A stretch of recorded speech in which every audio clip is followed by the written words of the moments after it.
Sahabat risalah kehidupan. Semoga sahabat selalu dalam lindungan Allah dan segala hajat yang dilangitkan secepatnya terkabul. Langit dan bumi menjadi saksi bisu akan sebuah kisah penciptaan yang agung, manusia pertama yang mulia yang diciptakan dengan kasih dan kebijaksanaan Allah Subhanahu wa Ta'ala. Manusia pertama yang diciptakan oleh Allah dengan tangannya sendiri untuk mengemban amanah sebagai nabi pertama yang dipilih Allah guna menyampaikan tauhid sekaligus menjadi pemimpin pertama di muka bumi. Allah memberitahukan keinginannya untuk menciptakan Adam dan keturunannya yang saling menggantikan peran satu sama lain. Dalam surat Al-Baqarah ayat 30, Allah berfirman, "Ingatlah ketika Tuhanmu berfirman kepada para malaikat, sesungguhnya aku hendak menjadikan seorang khalifah di muka bumi." Mereka berkata, "Mengapa engkau hendak menjadikan khalifah di bumi itu orang yang akan membuat kerusakan padanya dan menumpahkan darah? Padahal kami senantiasa bertasbih dengan memuji engkau dan mensucikan engkau." Tuhan berfirman, "Sesungguhnya aku mengetahui apa yang tidak kamu ketahui." Para malaikat bertanya untuk mencari tahu dan mengungkap hikmah di balik penciptaan Adam dan keturunannya. Bukan untuk membantah, menghina, atau mendengki terhadap keturunan Adam seperti yang dipahami oleh sebagian mufasir. Mereka berkata, "Apakah engkau hendak menjadikan orang yang merusak dan menumpahkan darah di sana?"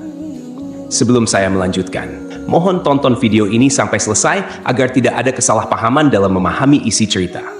Jangan lupa subscribe, like, dan berikan komentar positif agar kisah ini semakin naik dan tersebar. Sahabat risalah kehidupan. Kerusakan dan pertumpahan darah sudah pernah terjadi sebelum Adam diciptakan. Hal itu dilakukan oleh para jin dan hen, sekelompok jin. Jin sudah ada 2000 tahun sebelum Adam diciptakan. Mereka saling menumpahkan darah hingga akhirnya Allah mengirim pasukan malaikat untuk menghalau mereka ke semenanjung-semenanjung lautan. Menurut pendapat lain, para malaikat mengatakan hal tersebut karena mereka tahu bahwa makhluk yang diciptakan dari unsur bumi biasanya berwatak seperti itu. Namun Allah menjawab pertanyaan para malaikat, "Aku mengetahui apa yang tidak kamu ketahui," yakni mengetahui maslahat besar di balik penciptaan manusia yang tidak mereka ketahui. Maksudnya, di antara manusia akan muncul para nabi, rasul, syidikin, dan syuhada. Allah menjelaskan sisi kemuliaan Adam terkait ilmu yang melebihi malaikat. Dan dia ajarkan kepada Adam nama-nama benda semuanya. Allah menciptakan Adam dengan tangannya sendiri sebagai bentuk penghormatan kepadanya. Dia menciptakan Adam dari tanah liat kering, dari lumpur hitam yang diberi bentuk. Kemudian meniupkan ruh ciptaannya pada Adam. Ketika ruh ditiupkan, Adam bersin dan mengucapkan, "Alhamdulillah," memuji Allah atas izinnya. Allah kemudian menjawab, "Semoga Rabbmu merahmatimu. Hampirilah segolongan malaikat yang sedang duduk, lalu ucapkan salam kepada mereka." Adam kemudian mengucapkan, "Assalamualaikum." Para malaikat menjawab, "Waalaikumsalam warahmatullah." Setelah itu, Adam kembali menghadap Rabbnya. Allah berfirman, "Itulah ucapan salammu dan ucapan salam antara kamu dan mereka." Lalu Allah berfirman dengan kedua tangannya menggenggam, "Pilihlah mana saja yang kau kendaki." Adam berkata, "Aku memilih tangan kanan Rabbku." Kedua tangan Allah adalah kanan dan penuh berkah. Setelah itu, Allah membuka kedua telapak tangannya. Di dalamnya ada Adam dan seluruh keturunannya. Adam bertanya, "Ya Rabb, siapa mereka?" Allah menjawab, "Mereka adalah keturunanmu." Usia masing-masing keturunan Adam tertulis di antara kedua mata mereka. Di antara mereka ada seorang yang memiliki cahaya paling terang, tetapi usianya hanya 40 tahun. Adam bertanya, "Ya Rabb, siapa dia?" Allah menjawab, "Dia anakmu, Daud." Allah menetapkan usianya 40 tahun. Nabi Adam alaihissalam berkata, "Ya Rabb, tambahkan usianya." Allah menjawab, "Itu sudah ditetapkan untuknya." Nabi Adam alaihissalam berkata, "Aku tambahkan 60 tahun dari usiaku." "Baik, silakan kau tinggal di surga," jawab Allah. Nabi Adam alaihissalam kemudian tinggal di surga selama yang dikehendaki Allah. Nabi Adam alaihissalam selalu menghitung usianya. Suatu ketika, malaikat maut datang. Nabi Adam alaihissalam berkata kepadanya, "Kau terburu-buru. Allah menetapkan usiaku 1000 tahun." Malaikat menjawab, "Betul, tapi 60 tahun diantaranya sudah kau berikan untuk anakmu Daud." Nabi Adam alaihissalam mengingkari hingga keturunannya memiliki sifat ingkar. Nabi Adam alaihissalam lupa hingga keturunannya pun memiliki sifat lupa. Sejak saat itu diperintahkan untuk membuat catatan dan menghadirkan sejumlah saksi. Nabi Adam alaihissalam diciptakan dari tanah yang diambil dari berbagai hamparan bumi. Warna-warni tanah tersebut menjadi alasan mengapa keturunan Nabi Adam alaihissalam lahir dengan beragam warna kulit hingga saat ini. Variasi ini mencerminkan kebesaran Allah Subhanahu wa Ta'ala dalam menciptakan keanekaragaman manusia. Tinggi Nabi Adam alaihissalam 60 hasta atau sekitar 27,43 meter yang sering dibulatkan menjadi 30 meter dengan lebar 7 hasta. Hal ini sejalan dengan penelitian yang dimuat dalam jurnal Hamadaha Yisrael Beanglit Favorite yang menyatakan tinggi rata-rata manusia zaman dahulu 90 kaki atau sekitar 27,43 meter. Namun, ukuran tubuh manusia terus mengalami penyusutan secara bertahap hingga saat ini. Tentunya, Allah Subhanahu wa Ta'ala memiliki alasan terbaik terkait penyusutan tubuh manusia, karena rencananya selalu yang paling hebat. Meskipun manusia saat ini tidak memiliki postur tubuh setinggi Nabi Adam alaihissalam, Rasulullah Shallallahu alaihi wasallam menyampaikan kabar bahwa penghuni surga nantinya akan memiliki postur tubuh seperti nenek moyang mereka, yaitu Nabi Adam alaihissalam. Rasulullah Shallallahu alaihi wasallam bersabda, "Sesungguhnya tinggi badan para penghuni surga ketika mereka memasuki surga adalah 60 hasta, seperti pohon kurma yang tinggi. Mereka makan buah-buahan di surga sambil berdiri." Hadis riwayat Abu Naim. Allah juga mengajarkan kepada Nabi Adam alaihissalam nama-nama benda yang diketahui manusia.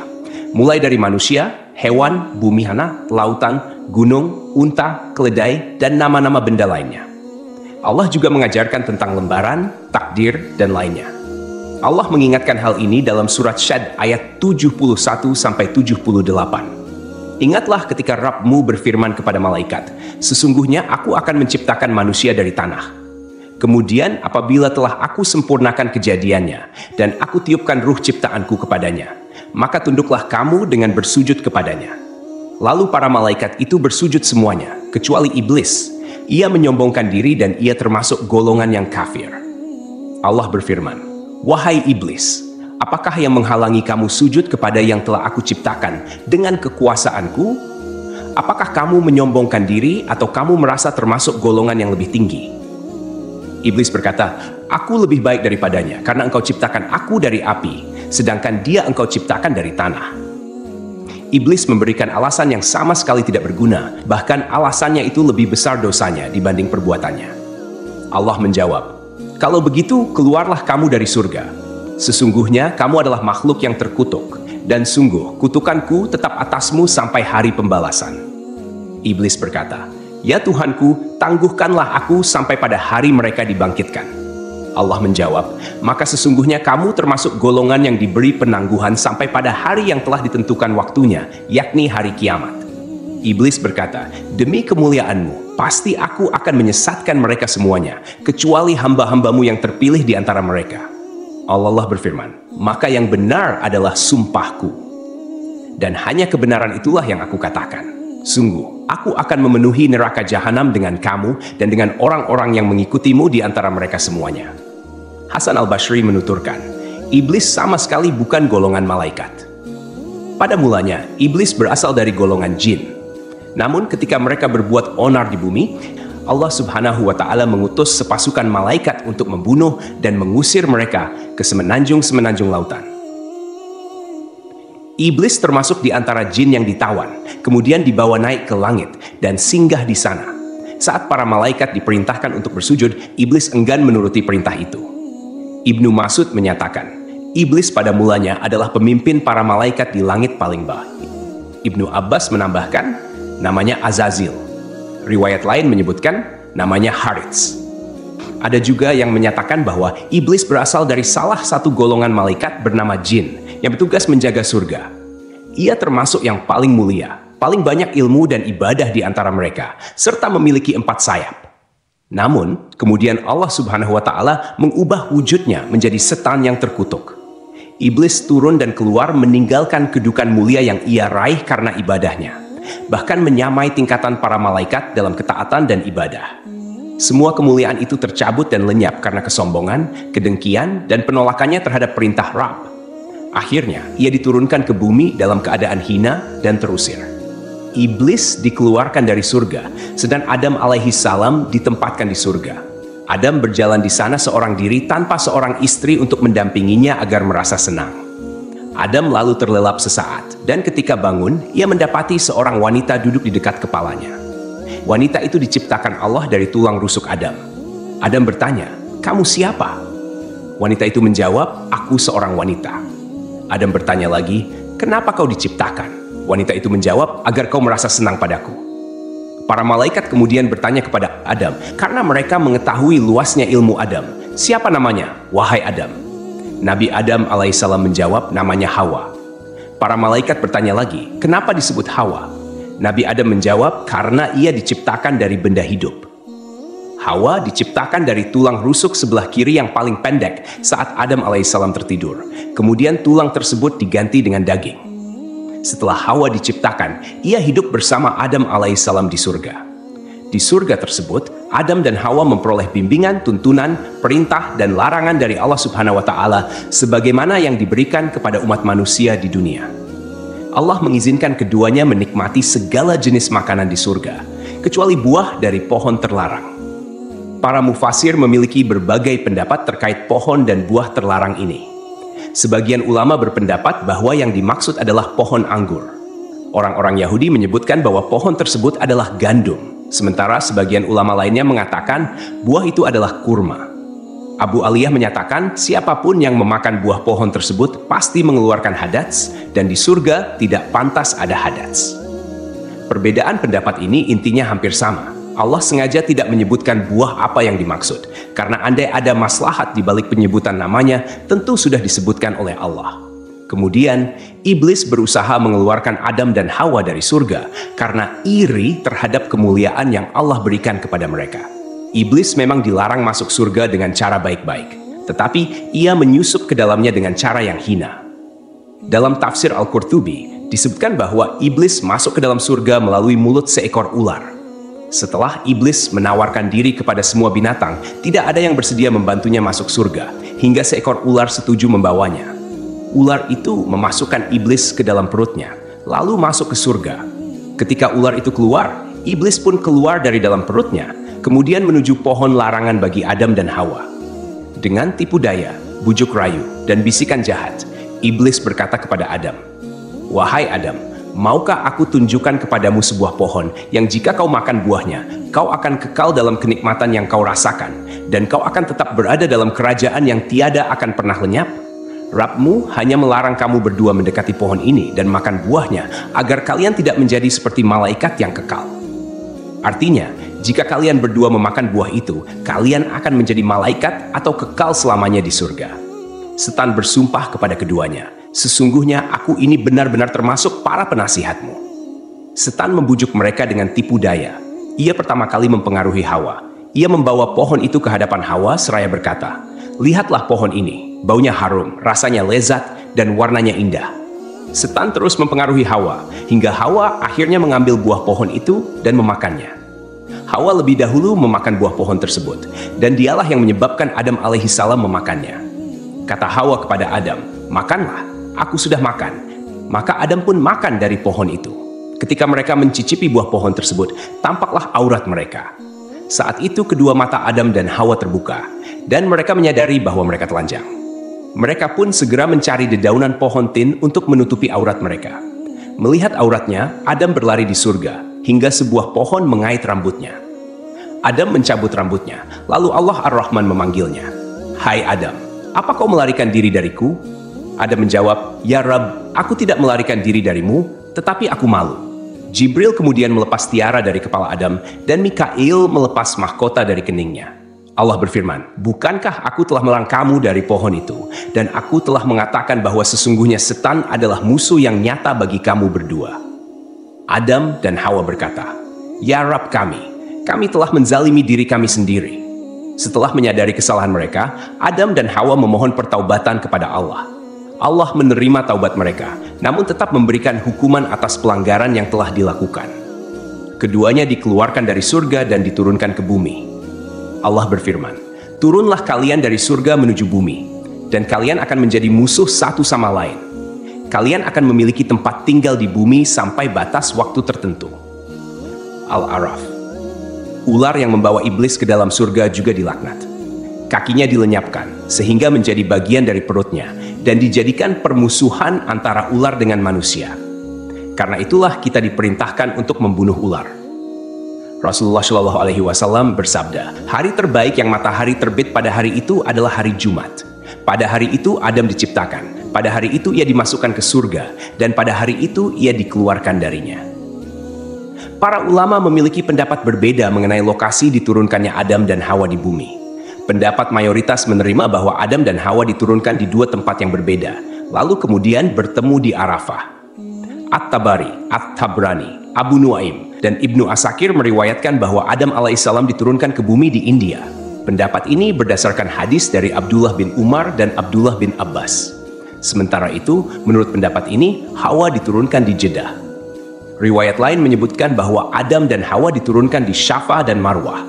Adam di Syafa, sedangkan Hawa di Marwah. Al-Auza'i meriwayatkan bahwa Adam tinggal di surga selama 100 tahun. Riwayat lain menyebutkan bahwa ia tinggal selama 60 tahun, menangisi surga selama 70 tahun, menangisi kesalahannya selama 70 tahun, dan menangisi anaknya yang terbunuh selama 40 tahun. Hadis riwayat Ibnu Asakir menyebutkan bahwa hari penciptaan Adam dan hari ia dikeluarkan dari surga sama-sama terjadi pada hari Jumat.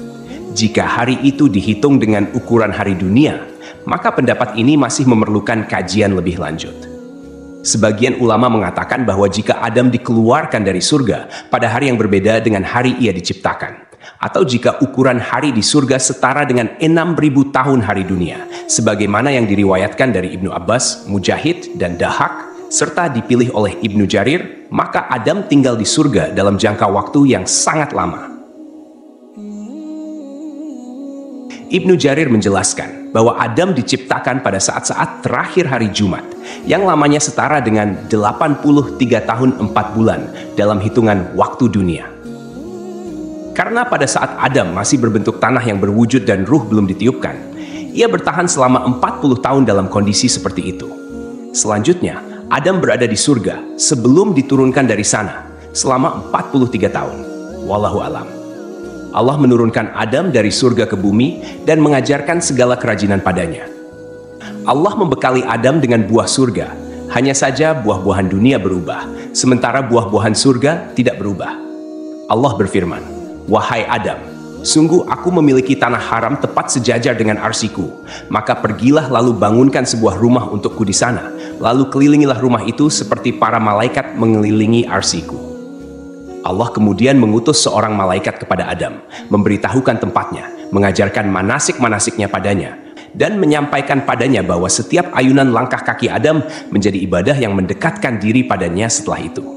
Diriwayatkan pula dari Ibnu Abbas, makanan pertama yang dimakan Adam di bumi berawal dari Jibril. Jibril datang dengan membawa 7 biji gandum. Adam bertanya, "Apa ini?" Jibril menjawab, "Ini adalah pohon yang dilarang untuk kau makan, lalu kau makan." "Apa yang harus aku lakukan dengan biji-bijian itu?" tanya Adam. "Tanamlah di bumi," jawab Jibril. Adam kemudian menanam biji-bijian gandum tersebut. Berat setiap bijinya lebih dari berat 100.000 biji gandum dunia. Gandum kemudian tumbuh. Adam lalu memanennya. Setelah itu Adam memisahkan kulit dan isi biji-biji gandum, kemudian menampi. Setelah itu ia tumbuk, membuat adonan, dan ia jadikan roti. Setelah melalui jerih payah yang cukup melelahkan, Adam memakannya. Pakaian pertama Adam dan Hawa berasal dari bulu domba.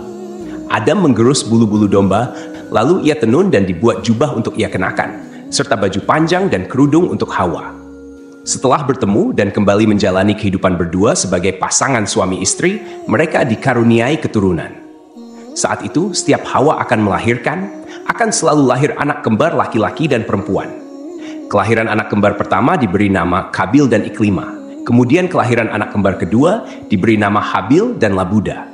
Ketika anak-anak Nabi Adam dan Hawa tumbuh dewasa, mereka pun memiliki karakter dan sifat yang berbeda. Kabil mempunyai sifat yang keras, sedangkan Habil mempunyai sifat yang lebih lemah lembut dan sabar. Kemudian, anak perempuan Iklima menjadi remaja yang memiliki paras yang cantik, sementara Labuda biasa-biasa saja. Seiring bertambahnya usia, mereka mulai tertarik pada lawan jenis. Hingga Allah menurunkan kepada Nabi Adam dan Hawa bahwa keempat anaknya harus dinikahkan sesuai aturan yang tidak memperbolehkan pernikahan dengan anak kembar. Dengan kata lain, Qabil tidak bisa menikah dengan Iklimah. Begitupun Habil yang tidak bisa menikahi Labuda. Setelah Nabi Adam menyampaikan aturan pernikahan kepada saudara kembarnya, ternyata Qabil menolak dan ingin menikahi Iklimah. Qabil tak segan melontarkan kata-kata yang kurang pantas kepada ayahnya dan mengatakan, "Saya lebih berhak untuk Iklimah dan Habil pun lebih berhak dengan saudari perempuan sekandungnya." Ketentuan ini bukan dari Allah, tapi hanya akal-akalanmu saja. Demikianlah Qabil berteriak dengan marah.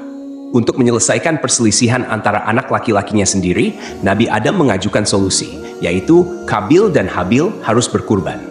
Kurban yang diterima di sisi Allah akan menentukan siapa yang berhak menikahi Iklimah. Setelah itu, Adam pergi untuk menunaikan ibadah haji ke Mekkah dan menitipkan anak-anaknya kepada langit.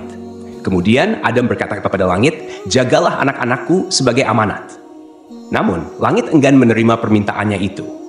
Adam kemudian menitipkan anak-anaknya kepada bumi dan gunung, tetapi mereka semua menolak. Qabil justru menerima permintaan ayahnya untuk menjaga saudara-saudaranya. Maka Adam berkata kepada Qabil, "Ya, pergilah engkau. Kelak bila engkau kembali, engkau akan menjumpai keluargamu seperti yang engkau sukai." Setelah Adam berangkat, mereka berdua melakukan kurban. Qabil, seorang petani sombong, menyiapkan seikat gandum dengan kualitas yang jelek. Sedangkan Habil, seorang peternak, menyiapkan seekor kambing gemuk untuk dikorbankan. Kurban keduanya disimpan di tengah lapangan. Dan tak lama kemudian, Allah menurunkan api yang memakan kurban Habil, sementara kurban milik Qabil dibiarkan. Artinya, Allah menerima kurban Habil dan Habil diperbolehkan menikah dengan Iklimah. Suatu malam, Habil tidak kunjung pulang mengembala kambing.